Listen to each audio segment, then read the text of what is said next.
The fastest English learners I know use technology, AI or apps to learn English faster, more effectively. The majority of people use AI so it learns instead of them.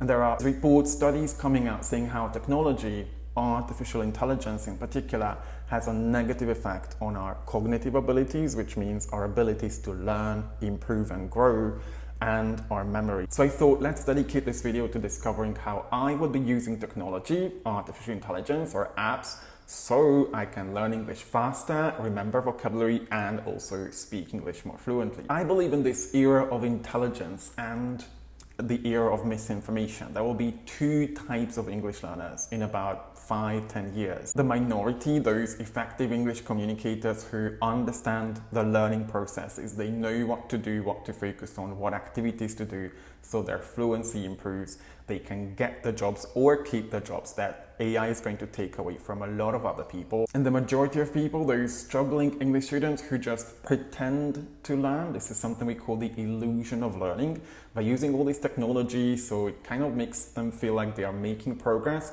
but in reality, they haven't built skills like remembering vocabulary, fluency, confidence, so they're going to miss out on a lot of jobs, partly because they use AI to do the work instead of them, so they will never build the skills they need to get or keep those jobs. Let's not forget the fact that whatever technology, apps, videos, artificial intelligence, or textbooks you use, learning happens in your brain, and how efficiently you're learning, remembering vocabulary, building your fluency, your communication skills, your confidence, depends less on these tools that you use, but more on the learning processes, how much attention you pay, how consistent you are with your practice, how much you see vocabulary, hear vocabulary, grammar in context, how much time you spend communicating, how frequently you do that, how much you challenge yourself. That will determine whether whatever you're learning is going to stick or won't stick. As an educator and learning coach whose primary goal, well, secondary goal,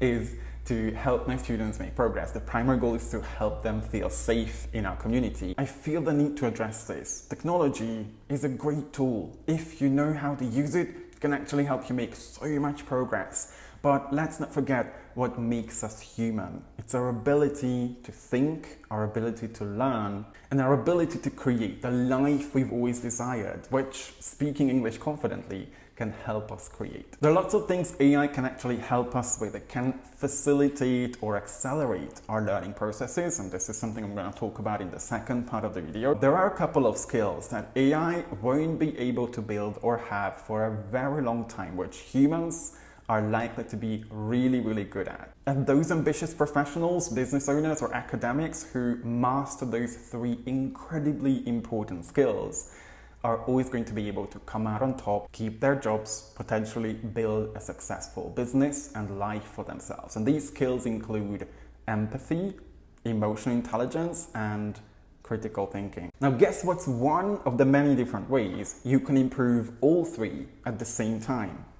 Learning to communicate in a foreign language. Because speaking English in front of other people is a vulnerable activity, and those people who practice empathy, most importantly empathy towards themselves and self-compassion, will always be able to have the empathy towards other people as well, instead of judging them. When you communicate with someone who lived a completely different life of yours, from a completely different part of the world, but because you share the same language, you both speak English, you're going to be able to share perspectives, opinions, ask each other about each other's experiences, tell stories, which means you're going to be able to build your critical thinking, which has always been one of my top priorities in any class I've held. And let's not forget about one of the most important skills for any human being to master, which is one of the reasons so many struggling English students are stuck and they don't have the confidence to speak English in front of other people.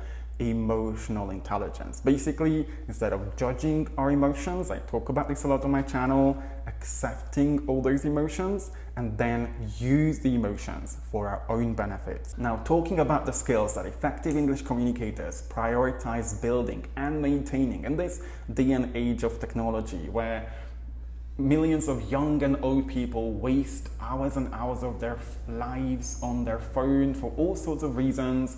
over-rely on technology to practice without the human interaction part, which is the most fun and beneficial part of learning a second language. Those will always make 100 times more progress whose focus in learning a language is on building skills like their communication skills, their ability to tell engaging stories, explaining processes, giving presentations, managing meetings, and their quality of learning. One of the most powerful benefits of AI, which is something I've recently tapped into whenever I create content for my students, whether it's a dialogue, an activity that helps my students keep vocabulary in their long-term memory so they don't struggle with forgetting vocabulary in a conversation, is its sheer data. The biggest mistake struggling English students make when they study grammar, for example, is that they spend way too much time on the theory. They want to understand every single detail about the grammar structures, but then fail to use those grammar structures correctly in their conversation because they forgot something. When you learn to speak your native language, you didn't spend most of your time studying grammar structures at the age of 3. You're still able to speak your native language grammatically correctly without thinking about the grammar rules or knowing the grammar rules because you've seen, heard, and used those grammar structures over and over again. We want to replicate that in our classroom as well. So this is partly why what I love using AI for is creating lots of examples for my students where they see the grammar structures in a conversation that AI created, lots of example sentences where that grammar structure comes out. And it could be like asking AI to create a 2-3 minute conversation between 2-3 people where they use or overuse the second conditional. So you see a lot of examples of how the second conditional is used in its real context. But we also use it to review vocabulary. When we watch a short video, listen to part of a podcast or an interview that we learn vocabulary from together with my students, we can always ask AI, we have a list of expressions, never words, but expressions, to create example sentences, paragraphs, a dialogue, or any other resource where my students have the opportunity to see how that vocabulary behaves, is used in that context. So when they practice having conversations in our classes, they're more likely to remember that vocabulary. And if you need some great ideas or really powerful prompts that I've developed over the last couple of months or probably even a year to learn some more advanced grammar, expand your vocabulary, and review vocabulary to improve your vocabulary memory, check out this Notion page full of ideas, full of prompts that I'm gonna keep updating as I discover more features of AI. Now, here's where unfortunately a lot of struggling English students who spend most of their time watching videos, listening to podcasts, reading books, or scrolling on their phone end up staying at the level of understanding, which is low quality learning. Mostly because they don't make an effort at creating memories, associations, categorization, finding opposites, talking about the vocabulary, which we spend most of our time in class on, because effective English communicators in our community understand that although we can use AI to generate examples and to help us understand what vocabulary is used in what kind of context, dialogues, paragraphs, stories, everything, but they don't let AI ruin their creativity. My students are always encouraged to ask each other questions. This is a class activity we always do. It helps them review vocabulary, learn new vocabulary, make associations, connections, and this is eventually what learning is all about. When you make all those neural connections stronger and stronger by engaging with the vocabulary. You could look at an expression we've recently learned with my students, get something off the ground, like get a project off the ground, get a company off the ground, get a campaign off the ground. And with an activity we often do with my students, find a memory in their past where they got something off the ground. Relevance, basically connecting the new vocabulary that you want to learn and remember in the long term with something in your life, in the lives of the people around you, or with something that you know. It's something I talked about in details in a previous video full of banger vocabulary learning tips you can check out. Is one of the most powerful ways we can create all those vocabulary memories. So if I'm thinking about my life, if I was to tell a story in a conversation practice with someone else so I can remember this vocabulary, I could say, I got my language coaching business off the ground when I first moved to London, in 2012. Or after a year of posting on Instagram, I got my signature fluency program, the Proficiency Fortress, off the ground. A big mistake struggling English students make is that they use AI to generate all those examples, which are just gonna be examples for them to understand how the vocabulary is used. They never create their own examples. What helps effective English communicators speak English more fluently and communicate more effectively isn't the fact that they understand more vocabulary, that they've seen more examples, but because they've practiced all those skills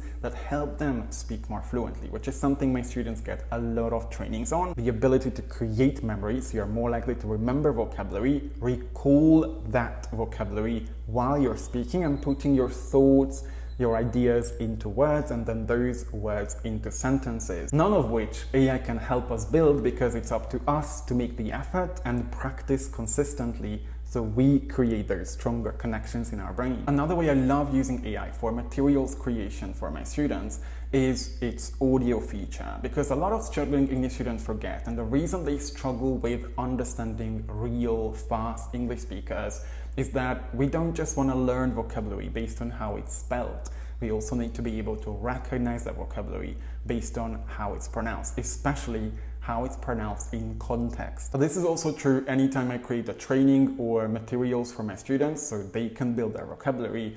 I always make sure that they don't just read the vocabulary, but they also hear it. So they recognize it the next time they hear it on a podcast or in an interview. And I love using this tool called Revoicer. You can check out a short description of how I love using it inside the same Notion page. And there's this activity I'm gonna demonstrate right now, which helps a lot of my students focus on speaking more accurately so they're not making mistakes. So as I keep listening to their conversations, I understand what they typically make mistakes with.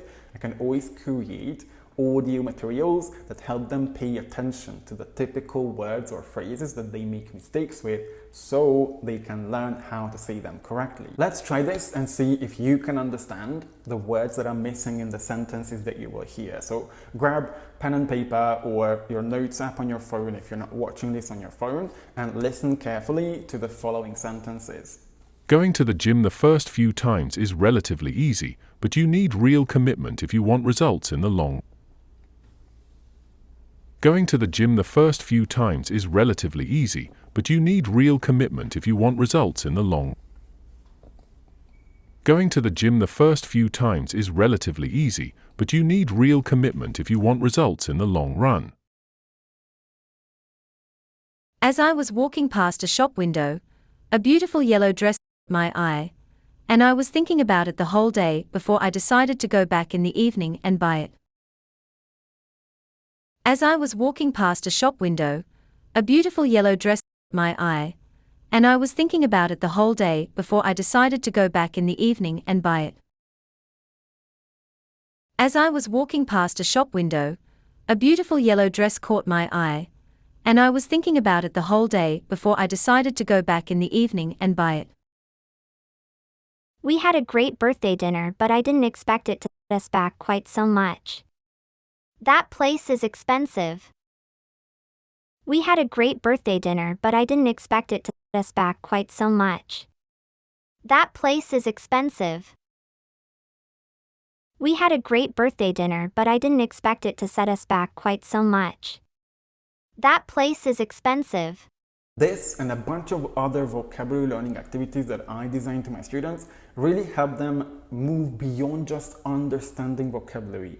They can start actively thinking about it, using it, and then eventually it stays in their long-term memory thanks to consistent speaking practice and then conversation practice. Of course, this might sound like a no-brainer, but I thought I should be sharing this in case somebody doesn't practice this way. We obviously need to practice our ability to speak more fluently, express ourselves better, make sure that we don't end up repeating our mistakes all the time, for which you can always type into any AI that generates scripts questions about a certain topic, practicing a certain group of vocabulary, or even a certain level. Now, with the right prompts, if you know how to ask AI, it's going to give you a list of really cool questions around the topic targeted at a specific level if it's done well. So you can start creating your answers, maybe talk about a question for about a minute or two, always having your focus on one particular thing that you want to improve in that 1-2 minute speaking practice, whether it's your pronunciation, your vocabulary, your grammar. Be intentional. Just make sure, unlike what most people are doing, you're the one who's actually making the effort, puts your thoughts together no matter how uncomfortable they feel, so you actually practice how to construct better sentences, speak more fluently, and eliminate all those mistakes when you get the feedback on whatever you say. As you can see, there are multiple ways you can use AI to either help you learn, improve, build your skills, or completely ruin your cognitive abilities and memory. If you're a professional and you understand the importance of soft skills, communication, negotiation skills, and you use it like most people, avoiding human interaction just because of their insecurities, risking further separating themselves from what actually makes us human: connection, interactions with other people where we share stories, we talk about our own opinions, share perspectives on life so we can learn from each other, learn from how another person is experiencing life from a different part of the world, which are all things they will never be able to authentically experience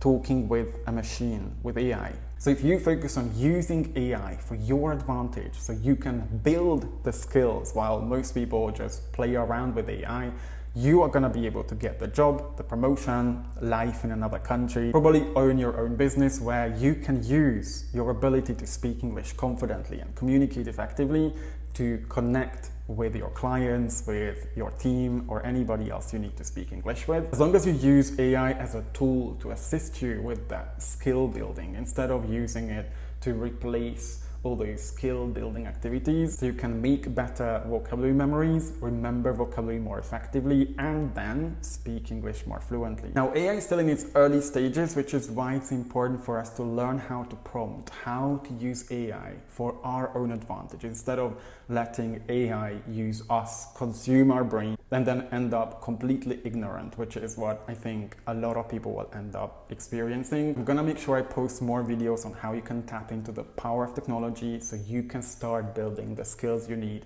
so you can get that next job, get that promotion, start living your life in another country, or build your business because you focus on what most people won't, which is skills. And if you need any help with that, you have any questions around how to use AI or anything else around learning English, let me know in the comments. Thank you so much for getting to the end of the video. Have a lovely rest of your day and hope to see you in another one.